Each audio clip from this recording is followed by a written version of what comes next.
Hello, this video is going to be on the view menu. So anything in the view menu will be covered in this video. This should also be a short video, as was the edit menu, since the options are limited. So you can click. One of the most useful things you can do with the view menu occurs in the middle section. You can do the ruler, so that's this right here. So you can take that away if you want, or you can leave the ruler there.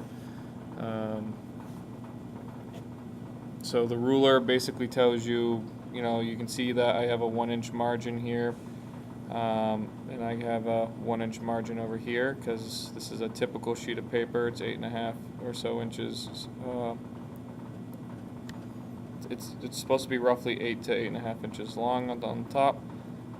You can change up here. So as you can see down here, it moves where you change the alignment, so to speak, with that, which can be useful in certain papers, like when you're doing a resume. What I do, like with a resume, for example, let me erase all this jumble stuff. I might list, like, Oxford Hills Middle School as my job. Then I slide this over here, and I start listing my responsibilities. Okay.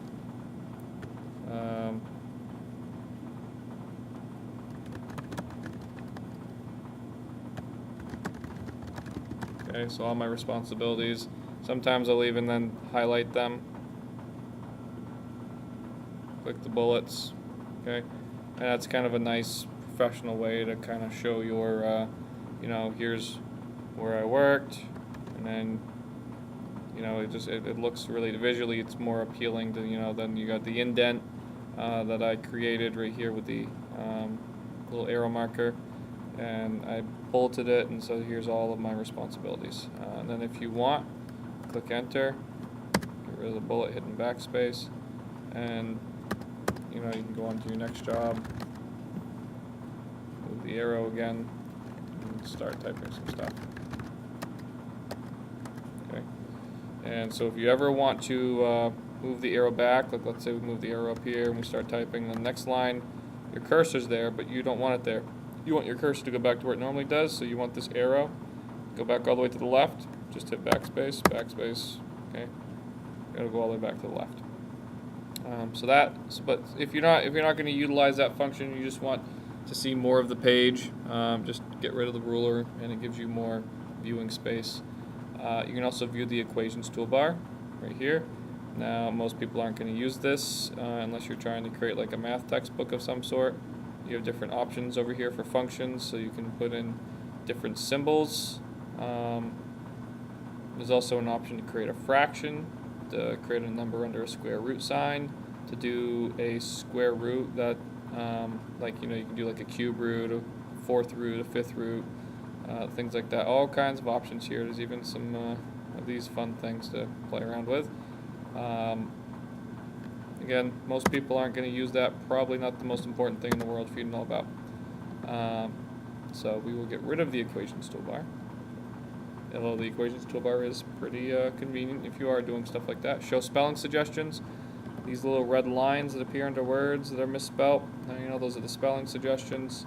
You can get rid of those if you don't like looking at them, you don't really care about them, just uncheck it and all those lines will go away.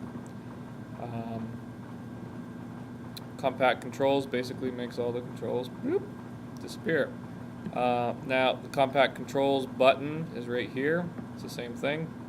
We talked about this in the last video, in the quick access toolbar video.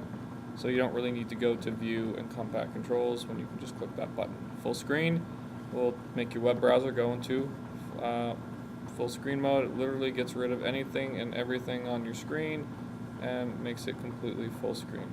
If you want, as it says here, controls are hidden. If you want to exit full screen mode, hit escape. Okay? So very important you pay attention to that, because otherwise you may get into this mode and not know how to get out of it. It always gives you that little message up here, but that little message does go away after a while. So if you don't remember, always hit escape. Escape is kind of like your failsafe. Anytime you want to get out of something that you've gotten yourself into, escape typically is going to get you out of it. But I can't promise that it always will. And that is it for the view menu. The next video will be on the insert menu. That will probably take a couple of videos because there's a lot of really awesome, useful stuff in the insert menu, and it's stuff it takes more than just a couple of seconds to explain some of it. So we're definitely gonna delve into that and probably make that into a couple of videos. So hopefully you tune in for that video, and thank you for watching.